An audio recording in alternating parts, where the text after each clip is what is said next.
Alright, so at this point I'm going to go ahead and test the capacity of the cell itself. It is not your usual 18650, so we don't know exactly what the capacity is. It's a Sanyo, so definitely a decent brand.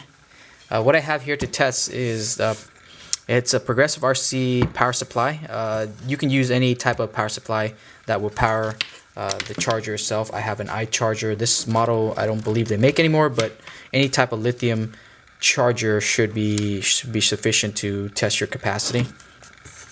So this guy, again, going back to the power supply, you can go ahead and use one of those eBay's power server power supply that puts out 12 volts. They just make a lot of noise. I like using this to kind of use it because it's less noisy. So the iCharger itself, you can see it does up to 10S. This one 10 series, but for us, we're just going to test just single series. I have the alligator clip here, so let's go ahead and turn this on. So it's turning on here. Alright, so what I do first is very important. Typically you want to put the negative side first. Again, make sure they're in the right polarity and whatnot, and then the positive side. And the other thing I would caution about the positive side is, so this tab here is pretty sharp, and anything underneath this insulation is negative, so you don't want to short these two together because it will burn out the battery and potentially start fires and whatnot. So try not to damage the insulation at all. If you did damage the insulation while you're removing the battery, I highly recommend not doing this step or at all. Just kind of dump the battery and put them in fully discharge it by putting in like a salt bath or something. But anyways, here's the positive side. It potentially will spark a little bit, but hopefully not. I tried to keep it apart from the insulation there, but as long as it's not touching it, it should be fine. Okay, so cells down. Keep forgetting.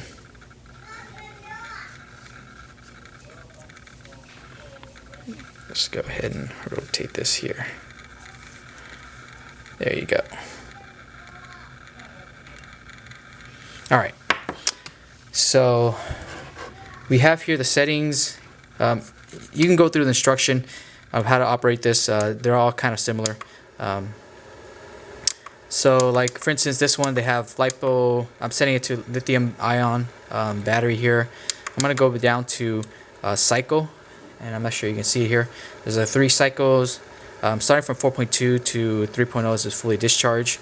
I don't know exactly. This is lithium ion, so I'm assuming that is it is what it is. So, by the way, try to keep that apart because I believe this casing is ground for the whole thing. So make sure you don't touch anything there. So I'm gonna go start this. I already set the charge limit to 0.6 amps because I don't know exactly what the capacity is, and you don't want to go over the capacity charging or discharging. So let's go ahead and start that. I'm going to just do 3 cycle. That should be plenty enough. Since it's not fully charged right now, it's going to go ahead and fully charge this. So it's going up to 6.6 amps. And once it gets to 4.2, it's going to go ahead and wait for a while and then discharge it and do it 3 times. So this part of the video, I'm not going to fast forward. I'm not going to record it because it's very uninteresting. I'm just going to show the results at the end. Alright. Alright, so I was able just to catch it during the discharge cycle. As you can see, we're about 4 minutes in the discharge cycle, and we're drawing about 1 amp, and you can see that it's dropping it down to 3.7 volts. So 4 minutes in definitely means that it's just switched from fully charged to discharging. And you can see that's only 81 milliamp hour that's been discharged, and the current itself is the voltage itself is going down all the way to 3.71. So that's indication that there's a really high internal resistance. Again, this battery's been used for 3 or 4 years, and it's probably been used pretty hard, considering what it's supposed to do, which is vibrate that needle on the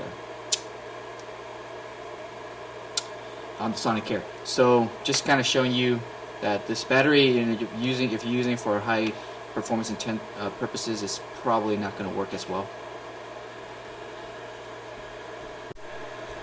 Okay, so charge is done. So right now it's emptied at 3.54. Again, it was charge, discharge, and whatnot. So looks like it took 30 minutes to do so. Let's take a look at some of the other. First charge cycle, I mean that was when it was half charged, so it was 250 milliamps. Discharge was 510. The second one was charge was 512, and then the next one was 524. It's 126 and 529. So just looking at this, it it doesn't look like, so you're looking at the numbers, it's about 530, 520 milliamp hours what's left in the battery. Brand new, it might have been 600 or 650 or 640. I don't know exactly. I'll try to Google it, see if there's any information online. Typically these cells are very well kept secrets. But there you go. This is how I discharge and charge and test cells.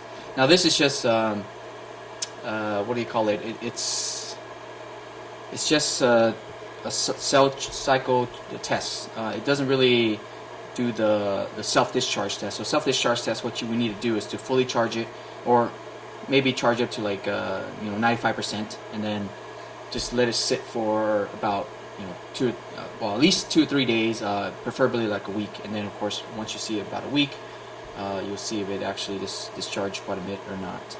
So that's how you will test a self-discharge.